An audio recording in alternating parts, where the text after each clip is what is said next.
Neste bloco do programa, eu converso com a doutora Rita Torrião, especialista em tocoginecologia. Nos seus 20 anos de carreira, ultimamente tem se dedicado mais ao atendimento a adolescentes a partir dos 13 anos de idade. Adolescentes e gestantes, não é, doutora? Isso. É um prazer recebê-la aqui, doutora Rita. Inicialmente, eu gostaria de agradecer a oportunidade de estar aqui e falar sobre um tema tão importante na atualidade. Métodos anticonceptivos. É necessário cada vez mais se trazer este assunto para a conversa com os adolescentes, com as meninas principalmente, doutora? Certamente. Se tratando que na atualidade o início da vida sexual é muito precoce, é muito bom que o primeiro contato da adolescente com o ginecologista seja em torno dos 11, 12 anos, para que já haja uma orientação no primeiro contato. Hoje em dia nós sabemos que apenas 15% das mulheres no primeiro contato sexual, usa algum método anticonceptivo. Apenas 15% na primeira relação, que tem se dado em torno de que idade, doutora? Em torno de 14, muito cedo, 15 né? anos, muito cedo. É muito cedo, talvez assim a gente fique imaginando que uma menina com 14 anos de idade, quer dizer, a gente ainda chama de menina, isso, ela está com pouca no informação. Início, está em plena fase de transição, né? Que a adolescência é uma fase de transição, mudanças anatômicas, fisiológicas, comportamentais, culturais, entendeu? Onde ela descobre o próprio corpo. E é importante essa orientação, porque a adolescente começa a ter noção dos métodos anticonceptivos, começa a eleger um método para ela, juntamente com sua médica. Levar as jovens para uma visita a um ginecologista. Isso é comum, as mães falam sobre isso. Como é que nós, adultos, tratamos isso, doutora? Como é que a senhora sente no consultório? Atualmente, a coisa melhorou bastante. A mãe já se preocupa em levar para o primeiro contato, e esse primeiro contato bem mais cedo do que era. E existe uma coisa importante nisso, é que hoje a mãe já começa a respeitar a filha, no que a gente diz de confidencialidade. Deixa ela entrar na consulta sozinha. É entendeu? mesmo? Então, hoje isso em dia, é importante, doutora? Não importante, porque a adolescente já se sente mais aberta, mais tranquila, sem tanta pressão. Isso vai depender da relação mãe e filha, né? E a conversa posterior, já que é um adolescente, é uma criança em formação, a responsabilidade do médico, da médica, em passar essa informação para o responsável por aquele jovem depois, deve ser uma coisa muito difícil de lidar no dia a dia, não é? Olha, é difícil porque você tem que entender a natureza da adolescência, a natureza do adolescente. Você precisa explicar a ele todos os métodos que nós temos à disposição para que haja o que a gente chama de elegibilidade do método. Você eleger o melhor método para ele. E hoje em dia nós temos opções para isso. Nós temos métodos hormonais como o anel vaginal, o adesivo transdérmico. Nós temos que abordar todos.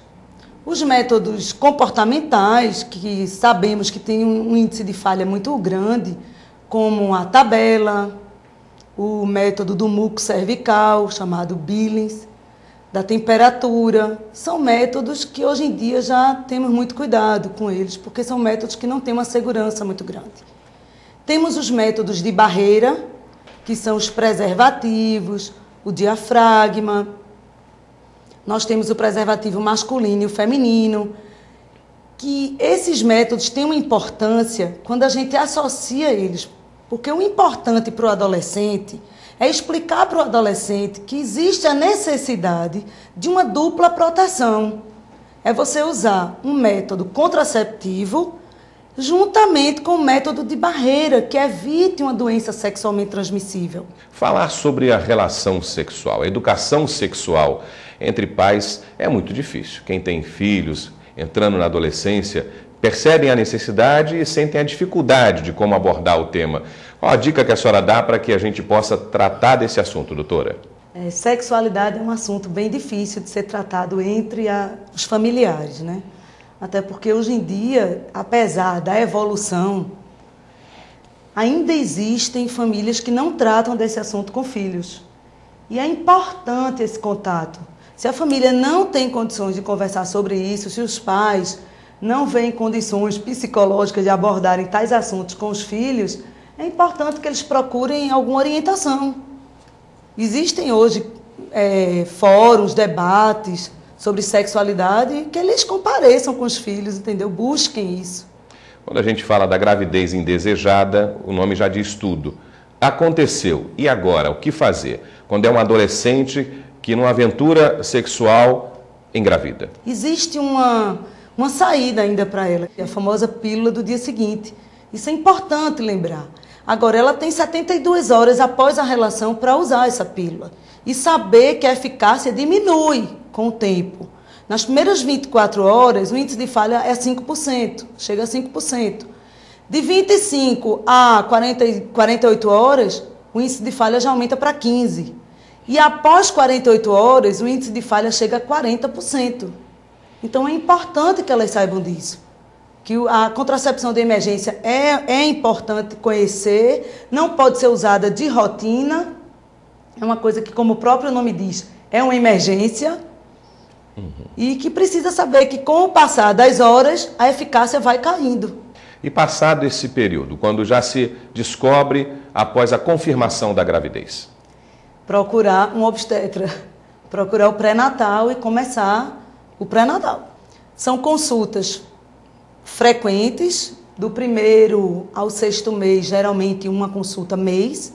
Após isso, 2 consultas e no último mês, uma consulta semanal, desde que não haja necessidades. A senhora trata também não só de adolescentes. Tem também aí um grande número de mulheres que estão saindo da fase de reprodução, esperando a menopausa. Isso. Né? E como é que fica a cabeça da mulher nesse momento, doutora? Há características específicas? Existe, até porque tem sintomas que mostram a deficiência do estrogênio, que é quando os ovários começam a falhar. E aí é importante esse enfoque, porque nesse período que a gente chama de climatério, que é um período de transição entre a fase reprodutiva e a não reprodutiva, a mulher sofre esses sintomas da falha ovariana, da falta do estrogênio. E ela apresenta sintomas vasomotores, irritabilidade, insônia. E é importante que o apoio do ginecologista entre aí.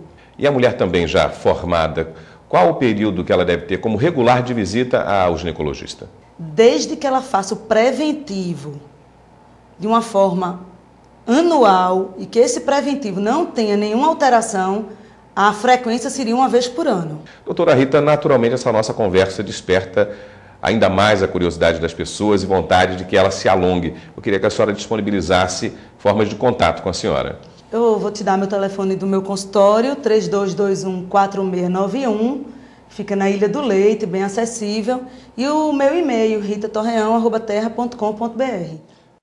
Doutora Rita Torreão, muito obrigado pela sua presença conosco aqui no programa O Melhor no Nordeste. Gostaria de agradecer também a todos. Nós vamos a um rápido intervalo. Nós voltamos já já, não saia daí.